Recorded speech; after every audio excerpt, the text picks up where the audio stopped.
भारत में राष्ट्रवाद का दूसरा कारण आर्थिक कारण। इससे पहले हमने चर्चा किया था राजनीतिक कारण का। हमने बतलाया था कि भारत में राष्ट्रवाद के उदय में राजनीतिक कारण किस तरह से विशेष योगदान निभाया था। जैसे कि हमने बताया था कि 1857 के विद्रोह के बाद 1858 में भारतीय शासन व्यवस्था जो थी ईस्ट इंडिया कंपनी के हाथों से वो महारानी विक्टोरिया के हाथों में चली गई थी, और वहाँ से जो नियम विधि व्यवस्था बन के आते थे उसके द्वारा भारत में शासन चलाए जाते थे। उसके बाद से हमने चर्चा किया था 1878 में जो वार क्यूलर एक्ट प्रेस एक्ट आया था। फिर 1879 में हमने चर्चा किया था आर्म्स एक्ट के बारे में। फिर हमने बताया था कि 1883 ईस्वी में किस तरह से इल्बर्ट बिल आया था।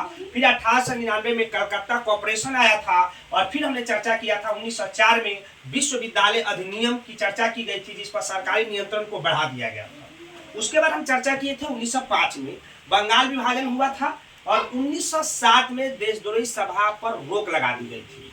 फिर आगे चलकर 1911 में जब आप पढ़ेंगे तो बंगाल विभाजन को रद्द कर दिया गया था। और इन कारणों के कारण, राजनीतिक कारणों के कारण भारत में राष्ट्रवाद की चेतना की जागरूक हुई। अब चर्चा करेंगे दूसरा कारण, आर्थिक कारण। जैसे कि हम जानते हैं कि भारत में राष्ट्रवाद में अगर सबसे महत्वपूर्ण कारणों में से आर्थिक कारण भी है। किसी भी देश की अर्थव्यवस्था वहाँ के लोगों के जीवन स्तर को बेहतर करता है। जैसे कि हम जानते हैं अंग्रेजों के आने से पहले भारत को कभी सोने की चिड़िया कहा जाता था। यहाँ का उद्योग, यहाँ का व्यापार, यहाँ की कृषि उन्नत अवस्था में थी। आप कभी पढ़े होंगे कि भारत में सूती वस्त्र और मसाले का डिमांड यूरोपीय व्यापार में अधिक था, लेकिन अंग्रेजों के आने के कारण आर्थिक नीतियों ने भारतीय कृषि और उद्योग को चौपट कर दिया। यानी सबसे ज्यादा धक्का लगा अंग्रेजों के आने के बाद वह था हमारे कृषि और उद्योग का, क्योंकि हमारे यहाँ कभी सूती वस्त्र उद्योग उन्नत अवस्थाओं में थी, हमारे यहाँ की कृषि कभी उन्नत अवस्थाओं में थी। जो बाबर ने स्वयं अपनी आत्मकथा तुजू के बाबरी में भी भारतीय कृषि की प्रशंसा की है। इसके बाद हमने पढ़ा था कि अंग्रेजों की आर्थिक नीतियों के कारण हमारे यहाँ के जो किसान थे, कामगार थे, अन्य वर्ग थे, उनकी स्थिति धीरे धीरे बिगड़ती चली जा रही थी। यहाँ की जो कृषि नीति थी, अंग्रेजों की जो कृषि नीति के बारे में जब आप पढ़ेंगे तो अंग्रेजों की जो कृषि नीति थी वो अधिक कर पर लागू थी। यानी अंग्रेजों का एक ही उद्देश्य था, ज्यादा से ज्यादा मुनाफा कमाना, ज्यादा से ज्यादा कृषि क्षेत्र में टैक्स को लागू करना। आप पढ़े होंगे 8th क्लास में रैयतवाड़ी व्यवस्था, स्थायी बंदोबस्त, महलवाड़ी व्यवस्था में। यह तीनों व्यवस्था में आप देखेंगे किसानों की स्थिति लगभग खत्म हो गई थी। अस्थायी बंदोबस्त में तो बहुत सारी जमींदारी प्रथा को खत्म कर दिया गया था। महलवाड़ी व्यवस्था, रैयतवाड़ी व्यवस्था में आप पढ़े होंगे। तो इसी के तहत आप देखेंगे भारतीय कृषि की व्यवस्था जो थी वह उन्नत अवस्था से धीरे धीरे निचले अवस्था में पहुंच गई।